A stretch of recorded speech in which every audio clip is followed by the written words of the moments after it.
हरे कृष्णा मित्रों, स्वागत है आपका हमारे चैनल द क्रिस्टल मार्ग पर। जो कहानी मैं आपको सुनाने जा रहा हूँ, ये सब कहानी से बिल्कुल अलग है। ये कहानी ज्ञान से परिपूर्ण है। ये कहानी बहुत ही महत्वपूर्ण है। ये कहानी है 4 युगों की। हो सके तो कहानी को पूरा सुनिएगा। इससे पहले अभी तक आपने हमारे चैनल को सब्सक्राइब नहीं किया है तो सब्सक्राइब कर लें। चलिए कहानी शुरू करते हैं। एक समय की बात है, चारों युग यानी चारों भाई एक साथ बैठे हुए थे। तब आपस में चारों में वाद विवाद होने लगता है। सतयुग, त्रेता, द्वापर और कलियुग, चारों एक साथ बैठे हुए विवादों में उलझने लगे। सबसे पहले सतयुग कहने लगा कि अरे मूर्खों, तुम सब मुझसे छोटे हो, तुम मेरी बराबरी कैसे करने लगे। जब त्रेता युग ने ये बात सुनी तो कहने लगा कि तुम सबसे बड़े कैसे हो सकते हो, तुम सब में सबसे बड़ा तो मैं हूँ, मैं ही सर्वश्रेष्ठ हूँ, तुम मुझसे सर्वश्रेष्ठ नहीं हो सकते। तब तक द्वापर युग बोल उठा कि तुम सर्वश्रेष्ठ कैसे हो सकते हो, तुम सभी में श्रेष्ठ तो मैं हूँ, तुम्हारा श्रेष्ठ होने का तो प्रश्न ही नहीं उठता। तब तक कलयुग कहने लगा कि तुम तीनों श्रेष्ठ बन रहे हो, परंतु हकीकत तो जानते ही नहीं, वास्तविकता में श्रेष्ठ तो मैं हूँ। इस तरह से चारों युग आपस में झगड़ने लगे। तब चारों युगों ने फैसला किया कि हम आज से आपस में फैसला नहीं कर सकते। तब जाके चारों युगों ने आपस में निर्णय किया कि हम ऐसे फैसला नहीं कर सकते। हम में से कौन बड़ा है, कौन सर्वश्रेष्ठ है, इसका फैसला तो भगवान भोलेनाथ करेंगे। चलिए वहां चलते हैं, वही आदि और अनंत हैं। चलिए उन्हीं के पास कैलाश पर चलते हैं, वही हमें बताएंगे कि हम में कौन बड़ा है और कौन छोटा है। इसका निर्णय स्वयं भगवान शंकर करेंगे, इसका निर्णय हम नहीं कर सकते। चारों युगों ने मिलकर योजना बनाई कि चलिए कैलाश पर चलते हैं। चारों युग कैलाश पर्वत चले जाते हैं। जब वह कैलाश पर्वत पर पहुंचते हैं तो द्वारपाल उन्हें रोक लेते हैं। द्वारपाल कहते हैं कि तुम चारों कौन हो और कहां जा रहे हो। तो चारों युग कहने लगे कि हे द्वारपालों, हम भगवान शिव से मिलना चाहते हैं और हम 4 युग हैं, उन्हें हमारी आने की सूचना दीजिए। स्वयं नंदीश्वर महाराज भगवान शिव के पास आए और भगवान शिव से कहने लगे, हे प्रभु, हे कैलाशपति, आपसे चारों युग मिलना चाहते हैं। भगवान शिव कहते हैं कि जाओ उन्हें सम्मान सहित हमारे समक्ष ले आओ।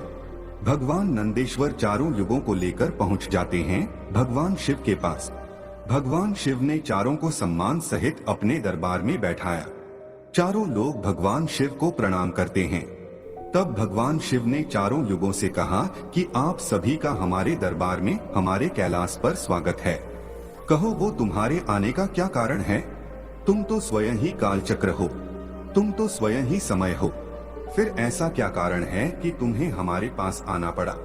चारों युग कहते हैं कि हे सृष्टि के रचयिता, हे भगवान शिव, हम चारों में विवाद खड़ा हो गया है और हम उस विवाद का समाधान नहीं कर पाए, इसीलिए हम आपके पास आए हैं। अब हम आपसे निवेदन करते हैं और गुहार करते हैं कि हे भगवान, आप ही हमारा फैसला करें, आप हमारा न्याय करें और हमें बताएं कि हम चारों में सबसे बड़ा कौन है, हम चारों में सर्वश्रेष्ठ कौन है। भगवान शिव कहते हैं कि इसका फैसला तो तब होगा जब आप चारों अपना अपना फैसला सुनाएंगे। तब भगवान शिव सतयुग से कहते हैं कि हे सतयुग, तुम बताओ तुम कैसे बड़े हो। तुम अपने आप को सर्वश्रेष्ठ बताने की कोशिश कर रहे हो, लेकिन वो कैसे, ये मुझे बताओ। तब भगवान शिव से सतयुग कहता है कि देखिए प्रभु, मेरी आयु सबसे ज्यादा है, मैं 17 लाख वर्ष का हूँ और अन्य युग हमसे तो बहुत छोटे हैं, इसीलिए मैं इन सभी से लंबी आयु का हूँ। तब तक कलियुग बोल उठा, कहने लगा कि हे प्रभु, व्यक्ति कभी आयु से बड़ा नहीं होता, व्यक्ति तो गुणों से बड़ा होता है प्रभु, मैंने तो यही सुना है। भगवान शिव ने कलयुग की दलील को माना और सतयुग से कहा कि सतयुग, तुम इस तरह तो बड़े नहीं हो।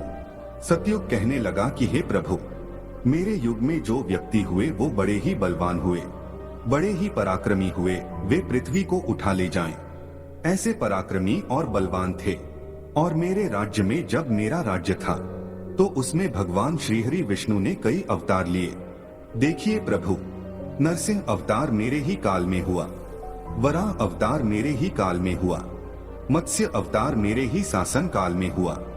तब तक त्रेता युग बोल उठा, नहीं प्रभु, क्या प्रभु श्री हरि विष्णु के अवतार होने से वो बड़े हो सकते हैं? तो प्रभु अवतार तो मर्यादा पुरुषोत्तम श्री राम का मेरे काल में भी हुआ था, जिन्होंने संसार को मर्यादा सिखाया और बलवान की बात करते हो। कुंभकर्ण जैसे योद्धा, रावण जैसे योद्धा मेरे शासन काल में भी हुए। हे प्रभु, इस तरह से तय सतयुग बड़ा नहीं हो सकता, फिर इन सब में बड़ा तो मैं हूँ। जब ये बात द्वापर युग ने सुनी तो द्वापर युग कहने लगे कि हे प्रभु, ये दोनों बड़े बन रहे हैं, परंतु ये दोनों बड़े कैसे हो सकते हैं? देखिए प्रभु, आप जानते हैं कि जब मेरा शासन काल आया तो मेरे काल में तो भगवान श्री कृष्ण जैसे अवतार पैदा हुए, जो कि 16 कला से संपूर्ण पारब्रह्म परमेश्वर थे, जिन्होंने विराट रूप दिखाया। वैसा विराट रूप तो साक्षात भगवान विष्णु भी नहीं दिखा सकते। हे भगवान, योद्धाओं की बात करते हैं तो मेरे शासनकाल में बड़े बड़े योद्धा कंस, जरासंध, भीष्म पितामह और 5 पांडव तो मेरे ही शासनकाल में हुए थे। प्रभु स्वयं बलराम मेरे ही शासनकाल में हुए थे। तो बताइए प्रभु कि मेरे शासनकाल में कौन सा योद्धा इनके योद्धाओं से कम था? हे प्रभु, इन सब में बड़ा तो मैं हूँ। तब तक कलयुग बोल उठा। कलयुग कहता है कि हे प्रभु, मैं इनकी बातें मान लेता हूँ। इनके शासन काल में जो भी योद्धा हुए, जो भी अवतार हुए, उनमें बुद्धि नहीं थी, वह बिल्कुल मूर्ख थे। और जिनके शासन काल में मूर्ख प्राणी पैदा हो, क्या वो बुद्धिमान हो सकते हैं? क्या वो सर्वश्रेष्ठ हो सकते हैं? कलयुग कहने लगा कि नहीं भगवान, मेरा शासनकाल सबसे अच्छा है। मेरे युग में व्यक्ति दुखी नहीं पा सकता। अच्छे अच्छे और नई नई तकनीकों से परिपूर्ण मेरा युग, मेरा शासनकाल सभी में सर्वश्रेष्ठ है। जब भगवान शिव ने चारों युग, सतयुग, त्रेता, द्वापर और कलयुग, चारों की वाणी सुनी, चारों के उत्तर सुने, चारों की बहस सुनी, तो भगवान शिव अपने मन में विचार करने लगे और सोचने लगे कि इनका फैसला कैसे किया जाए। पास में ही माता पार्वती बैठी थी। माता पार्वती कहती हैं कि हे प्रभु, अगर आप ही इनका फैसला नहीं कर पाए तो फिर इनका फैसला कौन करेगा?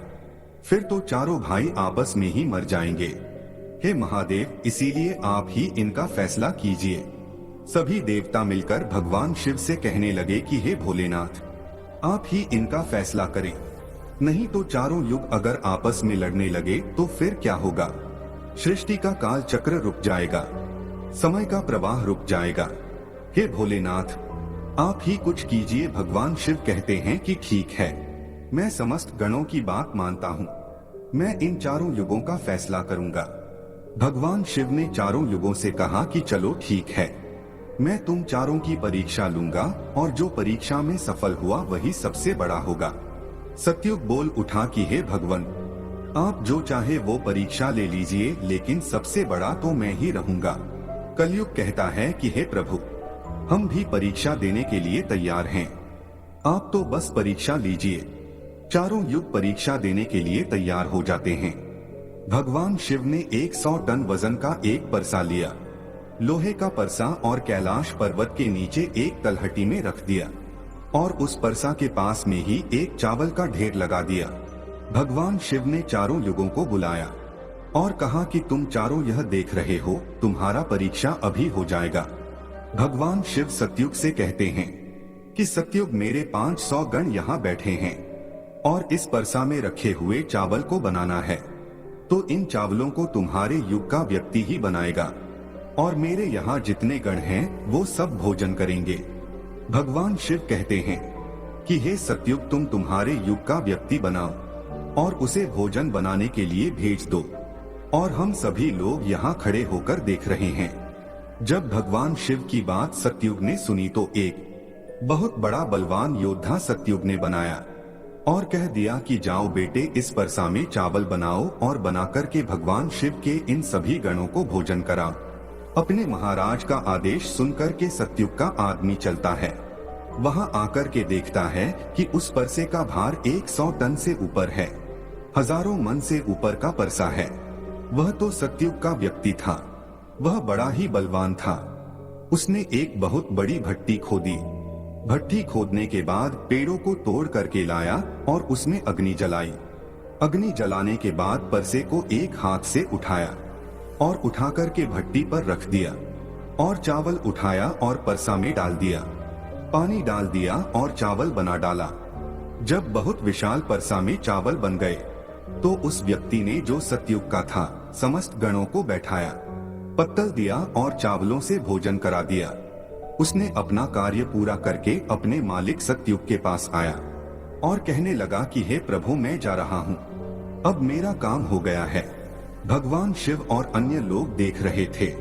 भगवान शिव त्रेता युग से कहते हैं कि हे त्रेता, अब तुम अपने युग के व्यक्ति को भेजो और ये परसा जो रखा हुआ है इसे मैं अपनी माया से हटा देता हूँ और दूसरा इसी के समान परसा बना देता हूँ। अब तुम अपने युग के व्यक्ति से इस चावल को बनवाओ और मेरे 500 गणों को भोजन करवाओ। तो त्रेता युग ने कहा कि ठीक है प्रभु, जैसी आपकी आज्ञा। तो त्रेता युग ने भी अपना एक महान योद्धा कुंभकर्ण जैसा बलवान प्रकट किया और उसको आदेश दिया कि जो तलहटी में नीचे हजारों टन का परसा रखा हुआ है, इसमें हजारों मन पास में जो चावल रखा है उसे बनाना है, पकाना है, और जब चावल पककर के तैयार हो जाए तो इन 500 गणों को खाना खिलाना है। त्रेता युग का व्यक्ति भी बड़ा ही बलवान था। वह चलता है, उस परसे के पास आया, पास में एक भट्ठी खोदी और उस परसा को दोनों हाथों से ताकत लगाई और उठा करके भट्ठी पर रख दिया और ऊपर से रखने के बाद अग्नि जलाई और अग्नि जलाकर उसमें चावल डाला, पानी डाला, चावल पक करके तैयार हो गए। उस त्रेता युग के व्यक्ति ने उस परसा से निकाला और निकाल करके जितने भी भगवान शिव के गण थे उन सबको खाना खिलाया और भोजन करने के बाद सभी गण वापस कैलाश पर्वत पे आ गए। भगवान शिव ने फिर अपनी शक्ति से उस परसे को समाप्त कर दिया। भगवान शिव द्वापर युग से कहते हैं कि द्वापर, ये दोनों युग अपनी अपनी परीक्षा दे चुके हैं, अब तुम्हारी बारी है। देखिए, इतना ही बड़ा परसा उस तलहटी में तुम्हें दिखाई दे रही है और हजारों मन चावल रखे हुए हैं और तुम्हें मेरे 1500 गणों को भोजन कराना है। द्वापर युग कहने लगा कि ठीक है प्रभु, आपकी जैसी इच्छा।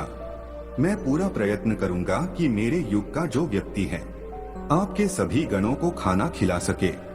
द्वापर युग ने भी एक भीम जैसे अवतार वाला बड़ा ही ताकतवर बलवान व्यक्ति को बनाकर के खड़ा कर डाला और उससे कहा कि जाइए, देखिए तलहटी में परसा रखा हुआ है, वहां रखे परसे में उस चावल को बनाना है और बनाकर इन सभी गणों को भोजन कराना है। वह व्यक्ति अपने प्रभु से कहता है कि ठीक है प्रभु, जैसी आपकी आज्ञा। द्वापर युग का व्यक्ति चलता है।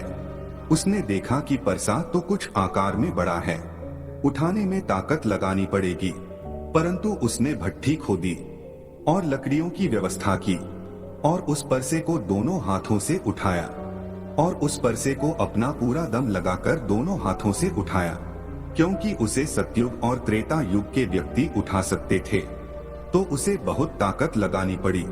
पूरी ताकत लगा के उसने उस परसा को उठाया और उठाकर के जैसे तैसे खींच खाच कर उसे भट्टी बना दिया।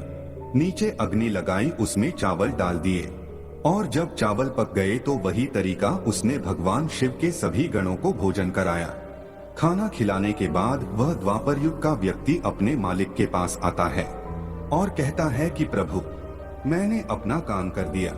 द्वापर युग ने उसकी पीठ थपथपाई और कहा, शाबाश, अब तुम जा सकते हो। अब भगवान शिव कहते हैं कि हे कलियुग, अब तुम्हारी बारी है। परसा तुम देख रहे हो, उसका वजन कम नहीं होगा, उसका वजन उतना ही रहेगा, हजारों टन। लेकिन जब तुम्हें परीक्षा देनी है, तुम मानने को तैयार नहीं थे कि तुम सबसे छोटे हो, लेकिन तुमने तो माना नहीं। तुम्हारे आदमी की आयु भी मात्र 100 वर्ष है, जबकि अन्य युगों की आयु सबसे अधिक होती है। सतयुग की आयु 1 लाख वर्ष होता है, त्रेता युग में 10,000 वर्ष होती थी और द्वापर युग में 1000 वर्ष होती थी, और ये कलयुग तुम्हारे शासनकाल में तो मात्र 100 वर्ष ही है और तुम्हारा आदमी भी छोटा है। जब भगवान शिव की बातें कलयुग ने सुनी तो कलयुग कहता है कि प्रभु ठीक है, मैं आपकी बात मानता हूँ, लेकिन आप पहले ही मुझे इस तरीके से हताश मत कीजिए।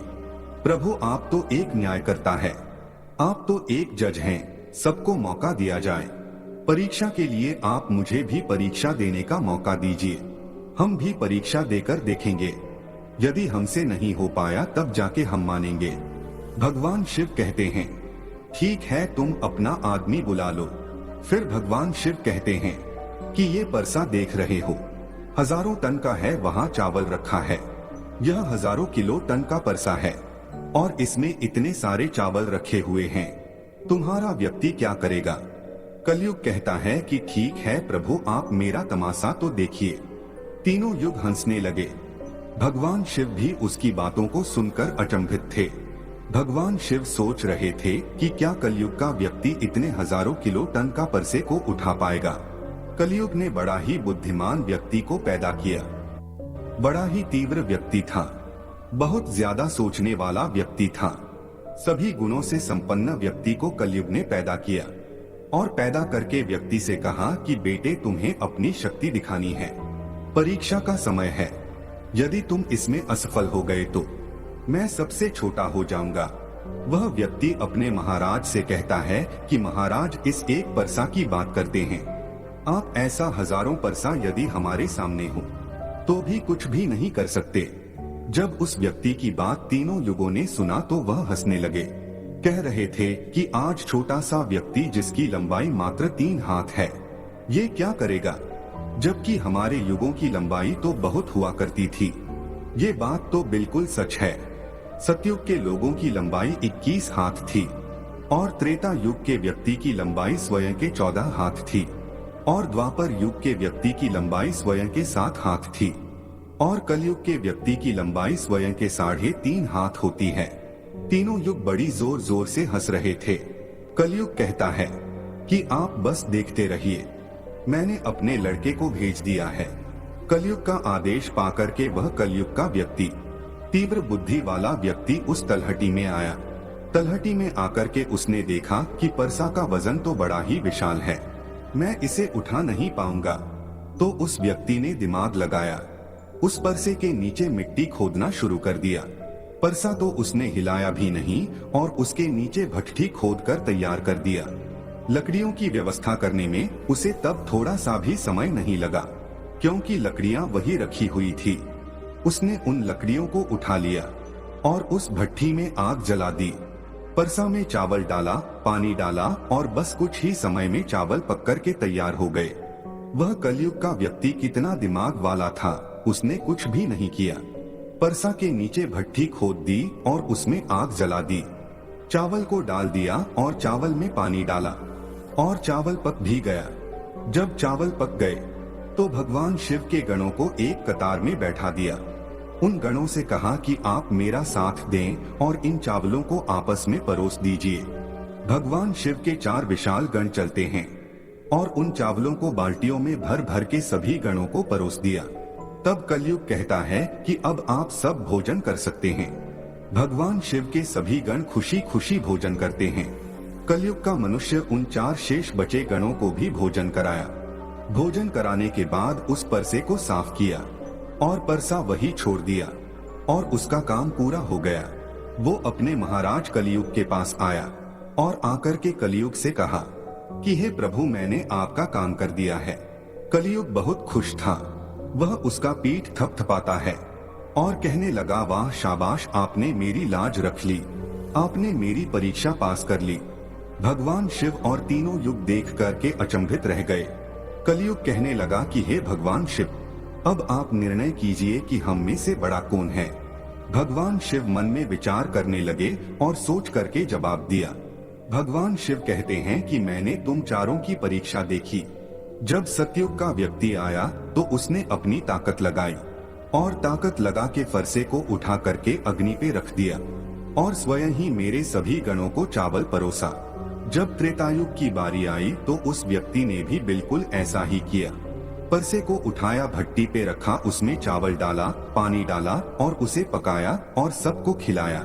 और इसी तरीके से द्वापर युग के व्यक्ति ने भी किया। परंतु तुम देखते नहीं कि मात्र 3.5 हाथ का व्यक्ति, इसकी बुद्धि देखिए कितना तीक्ष्ण, कितना विशाल परसा था, शायद उसे हिला भी नहीं सकता था। उसने उस परसे में चावल बना लिया। मेरे इतने गण थे कि अगर वो बाल्टियों से परोसता तो वो शायद परेशान हो जाता। तो देखिए उसकी बुद्धि। उसने उनमें से ही 4 गण अपनी सहायता के लिए बुलाए और चारों गणों से भोजन परोसवाए और स्वयं ही बैठा रहा। ये तो बड़ा बुद्धिमान व्यक्ति हुआ, ये तो बड़ा ही बुद्धिमान युग हुआ। भगवान शिव कहते हैं कि कलयुग बड़ा ही बुद्धिमान व्यक्तियों का युग होगा। इसमें मशीनों का आविष्कार होगा, बड़े बड़े दिमागधारी होंगे। भगवान शिव कहते हैं कि तुम सब जैसा शासन करते आए हो, चलो ठीक है, तुम सत्य, धर्म और निष्ठा पी रहे हो, चलो ठीक है, लेकिन तुम्हारे युग के व्यक्तियों में बुद्धि का अभाव था। उन्होंने कभी अपनी बुद्धि का उपयोग नहीं किया। नहीं तो कुंभकर्ण, रावण, इनके जैसे महान योद्धा, जिनको मारने के लिए स्वयं भगवान अवतार ले लेकर आए, और वे इतना मूर्ख थे, ये नहीं जान सके कि ये भगवान हैं, यह सृष्टि के रचनाकार हैं, और उनसे युद्ध किया और सभी के सभी मारे गए। कलयुग के व्यक्तियों को देखो आप कितना बुद्धिमान हैं, और आगे आने वाले युगों में, आगे आने वाले कलयुग के राज में वैसे ही बुद्धिमान व्यक्ति देखने को मिलेंगे। तो भगवान शिव ने फैसला किया कि तुम चारों में सबसे बड़ा कलयुग होगा। कलयुग मशीनों का युग होगा। कली का नाम है मशीन और युग माने समय। कलयुग मशीनों का समय होगा। इस समय बड़े बड़े मशीनों का आविष्कार होगा, जो कि सतयुग, त्रेता युग और द्वापर युग में नहीं हो पाएगा। भगवान शिव की बात सुनकर के वह चारों युग भगवान शिव की बात मान लेते हैं और चारों युग अपने अपने धामों को और अपने अपने राज्यों को लौट जाते हैं। तो आपने देखा कि कैसे भगवान शिव ने चारों युगों का फैसला किया। हम आशा करते हैं कि आपको इस कहानी से बहुत कुछ सीखने को मिला होगा।